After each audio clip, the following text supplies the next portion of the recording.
Oh, wait.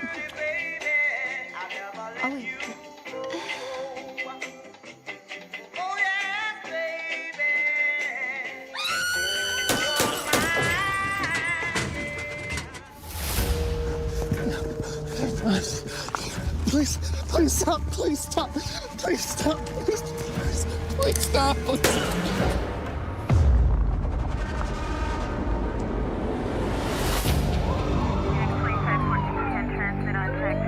When police arrive at the scene, the killer has long fled.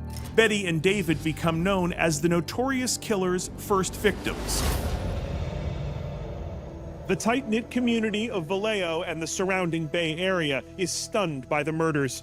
Fear quickly spreads that there's a gun-crazed maniac at large. They are not wrong. The killer will soon strike again.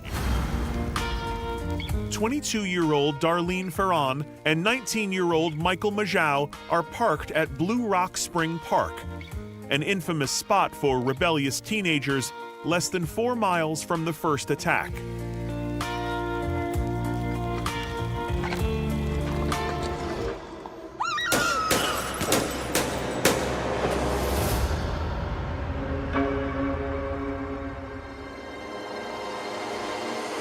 But this twisted murderer is not content to let his bloody handiwork speak for itself. He wants credit where credit is due. Later that night, a police dispatcher picks up a call from a payphone in Vallejo. The caller's words are impossible for the dispatcher to ever forget.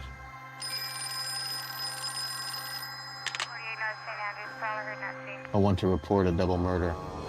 If you will go 1 mile east on Columbus Parkway to the public park, you will find the kids in a brown car. I shot them with a 9mm Luger. I also killed those kids last year. Goodbye. On August 1st, 1969, he contacts the press. Dear editor, this is the murderer of the 2 teenagers last Christmas at Lake Herman and the girl on the 4th of July. Wanting credit for his horrific acts, the shooter provides facts that only he would know, including the exact brand name of the ammo used in the shooting, Super X. And here's where things get truly diabolical. Accompanying the letter is a 408-character cryptogram, which, if solved, promises to reveal more of his sinister plans. He urges the police to publish the cipher in the newspapers for all to read, and then ends with a chilling vow to kill again, and signs off with a symbol that eerily resembles the crosshairs of a gun scope. And when the police don't respond, he sends a second, more detailed letter with another cipher. And in this one, the killer gives himself a name, the Zodiac. And the very next month, he strikes again. Paul Stine is a 29-year-old San Francisco cab driver. On October 11th, 1969, he picks up this man, who asks to be taken to Presidio Heights. But this is no ordinary passenger. Several blocks later, the Zodiac will kill Stine, shooting him in the back of the head. Within days, the San Francisco Chronicle receives a new letter from the Zodiac, taking credit for Paul Stine's murder. And to prove it, he includes a hideous souvenir from the attack, a piece of Stine's bloodied shirt.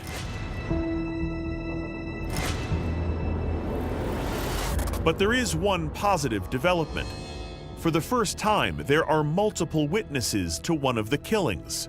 They describe the Zodiac as a white male, approximately 25 to 30 years old, with a crew cut and heavy-rimmed glasses. A nationwide APB goes out on the killer. As tips pour in, the police and FBI interview over 2,500 suspects in connection with the murders.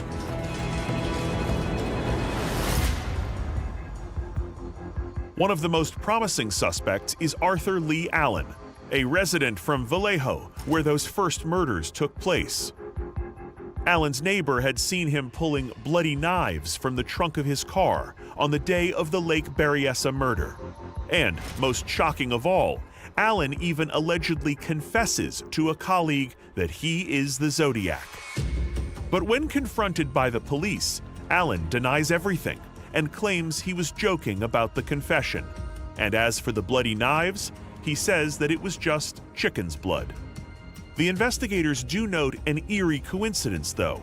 Allen's brand of watch is a Zodiac, its signature symbol exactly matching the crosshairs used to sign the killer's letters. But after an intensive investigation, with nothing directly linking Allen to any of the crimes, the police move on.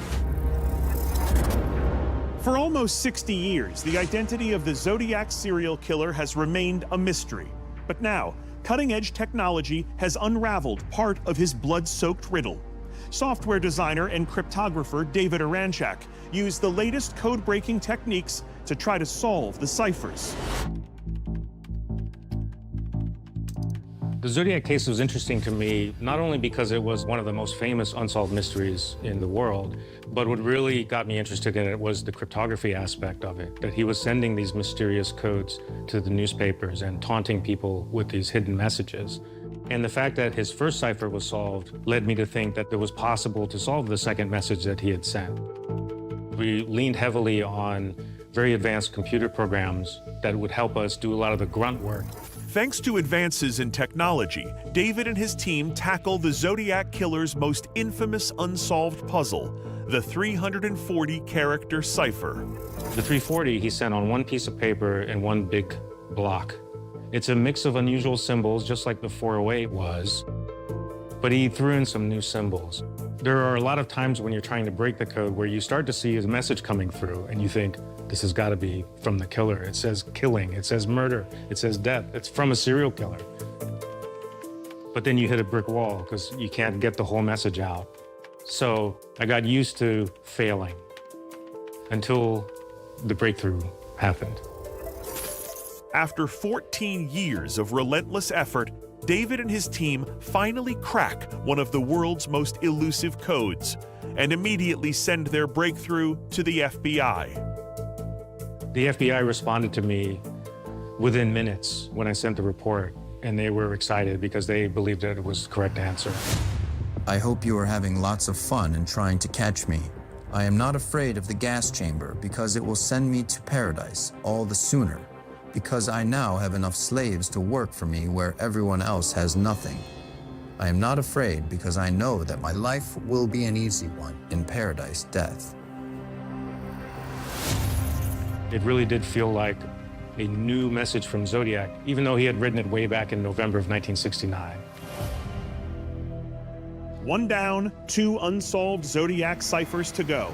And tantalizingly, Zodiac cruelly boasts that one of these 2 uncracked codes literally contains his name.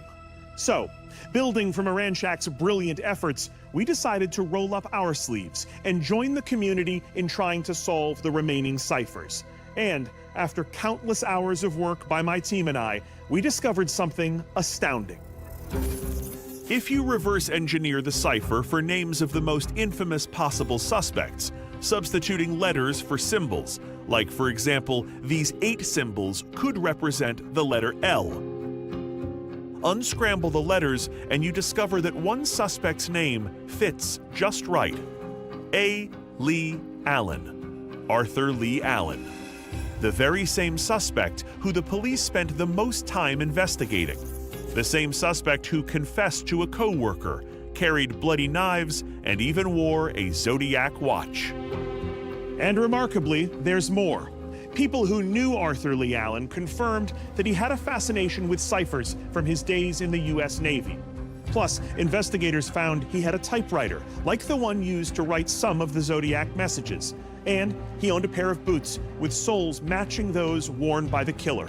Of course, all of this evidence is circumstantial, and Arthur himself died in 1992, denying he was the killer to the very end.